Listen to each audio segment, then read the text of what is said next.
And today we're looking at a replay played by me. Just had a nice game in my WZ-120-1FT yesterday. And I was on Studzianki again, I know. I still hate this map and I think it's bad, but I had quite a good game and my team played quite well on this map as well, so it was quite fun. So the WZ-120-1FT is a T8 premium tank destroyer of the Chinese tech tree, or not a tech tree, it's a premium tank. It's quite expensive, I would not recommend to buy it. And I also not recommend the Chinese TD line, because it's quite bad. It's basically a copy of the Russian one, and the Russian one is 10 times better. Even if you could argue that the 268 is no more competitive, but yeah, that's just what it is. So this tank, it got good DPM, 2800 base DPM, 440 alpha, 248 pen on the AP rounds. Yeah, it's a turretless TD. The gun arc is not that good, it's quite narrow. And the accuracy also, it shows like 0.35, which shouldn't be too bad, but the dispersion just wrecked this vehicle up as soon as you turn your tank. The reticle blooms extremely, so you won't be able to do some nice shots with this tank in these situations. So on this map, yeah, I decided to sit at the wedge line at the back at the start, and then after like 1.5 minutes of not being able to shoot a single enemy, I decided to move forward. So I tried to get in the middle because our team took the middle positions. There was the AE phase 1 and the WZ-12T. Our T69 is clipping the T30 there at the moment, but I think he won't hold on for that long. And you see the position here of the Scorpion. He got some shots on the Mauerbrecher and the Conway. Mauerbrecher, if you're German. Yeah, I can say it in German as well. And I was like, yeah, why not go to the Badger position and try to shoot the Mauerbrecher over there. And I realized the dispatcher is probably in the wrong position, or at least in the wrong position to spot down to the heavy line, because I think there's too many bushes in the way for him to see. You see those bushes over here in front of the Badger, and I think they are blocking. So I sit here in this position and I got a nice double bush in front of me. And I can spot through it because I actually put coated optics vents in the rammer inside this tank, and with a premium consumable I'm able to get over 445 meter view range, or I'm just getting the 445 meter view range. So I'm able to spot for myself and spot for my guys behind me. And there you see the ugly side of this tank. The accuracy is just so bad. I decided to load heat in this situation just to be able to get more pants on the Mauerbrecher, because then I can get more guaranteed pants on the turret cheeks. So that's why I'm spamming quite a lot of premium mounts this game, but this tank, it doesn't shine in the low tier battles. And you see there, I spotted for the T30, 668 spot. I take that every time. And yeah, this tank, if it's top tier, it can be quite fun, because the armor works against lower tier vehicles quite good. Also against higher tier vehicle, if you keep it a little angled and if you keep moving a little to make it as hard as possible for the enemy to hit. But you shouldn't rely on the armor to work against tier 8s and tier 9s and 10s. It probably never works. I mean, it always depends also on the pen of the enemy. You can see I'm using these bushes. The bush mechanics as followed. I'm pretty sure that one hit. You saw the hole there in the turret cheek of the Mauerbrecher. Get another shot in there. You see, I drive in front of the bush. The bush is transparent. I can spot through the bush. As soon as I want to fire, I drive backwards, so the bush gets visible for me, actually visible there, you can see it. And then you can shoot through it and you get the full camouflage of this bush. And it's quite unlikely that one of those heavies over there is able to spot me through the bush. But you saw, this Mauerbrecher is clearly not an idiot. He's blind firing in my direction. He got this indicator. He sees when I'm able to pen him or shoot him, like this. But he saw the Badget in this situation, shot on Badget, but before he was blind firing on me. I was not spotted in this position where I was sitting in, and I got one hit blocked there by the Mauerbacker. And that's where you can see that even if you're unlit, good players can still hit you and still will try and hit you with the indicator. So it's quite a slow game, it's not looking too good, 2-5. The enemies are taking the middle position there. And I didn't realize I could shoot them all the time here. That was my F-up. I could have maybe farmed a little bit more. And also with the heat drones, shooting down this middle is quite stupid. And that's why I reload on AP. Because the heat drones will get stuck on all of these walls and the obstacles over there. And I aimed that one too high on the IS-32 there. Maybe the next one is going in, but no. And interestingly, I'm also spotting them from this position where I'm in here. Fortunately, the next shot bounces there. Might be able to get one on the IS-3 there. And there you can see that this gun on range, it doesn't work. I mean, I got quite unlucky as well. On the Mauerbacker, I got quite lucky to hit the heat, the rounds there with the heat shots and was able to penetrate. The situation, I saw that the Scorpion is pushing here. And I tried to advance towards him. Scorpion didn't spot me there on the first look, but now he will spot me. And even that shot is a miss. I would have done so much more damage if this gun had, like, if I had some good RNG in this round in most of the situations.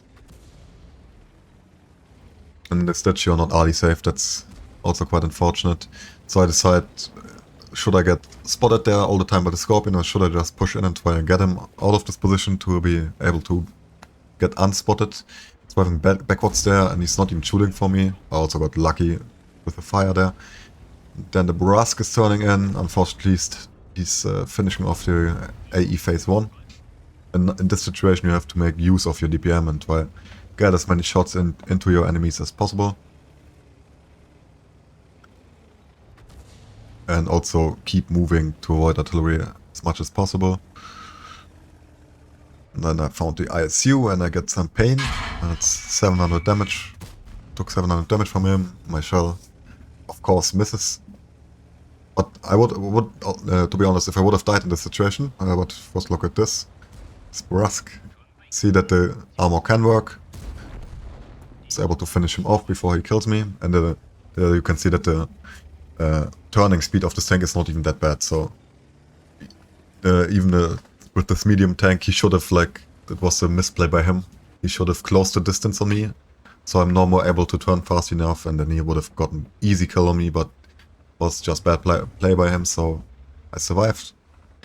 And I would have also be happy with the result, like 1.8k damage and 2k spot. That's not too bad.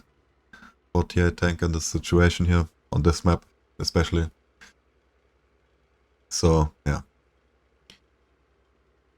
So now I'm basically waiting here for the ISU, and I'm just praying that this Brusque above me in this position is doing a good job and spotting through the bushes. I was always in the sniper mode because I expected the ISU to come around any second, but he wasn't there. I didn't even know what he was doing. The scores are getting quite a bit better.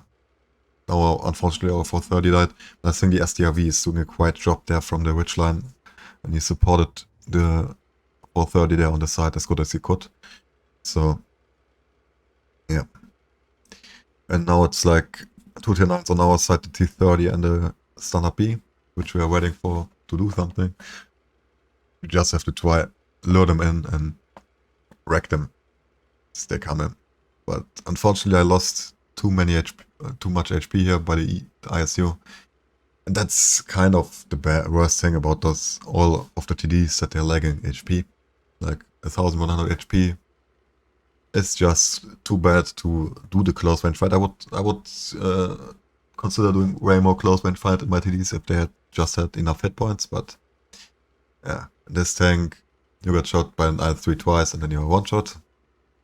And the armor is not as reliable that you can try and block shots every time. So the ISU now went up there, took a shot, and then he's hopefully getting wrecked there in this position.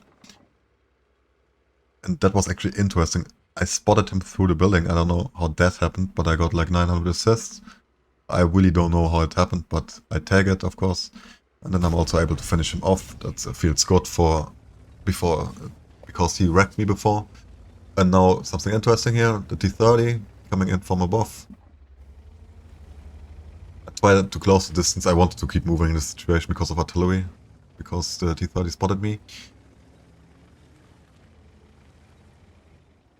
And now the standard B closes in. He got one pen. I'm lucky that he's using the little gun.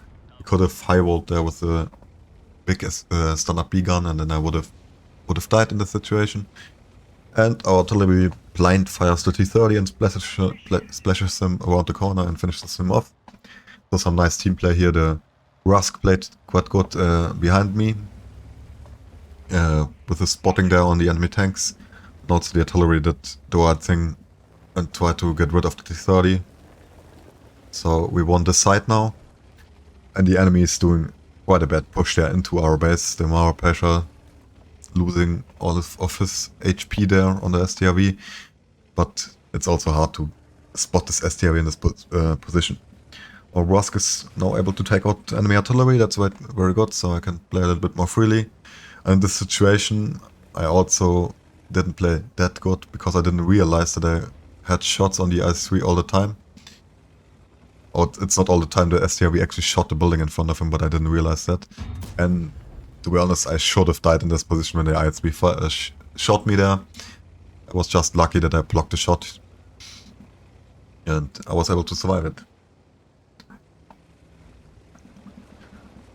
So the IS-3 gets finished off by the STRV there.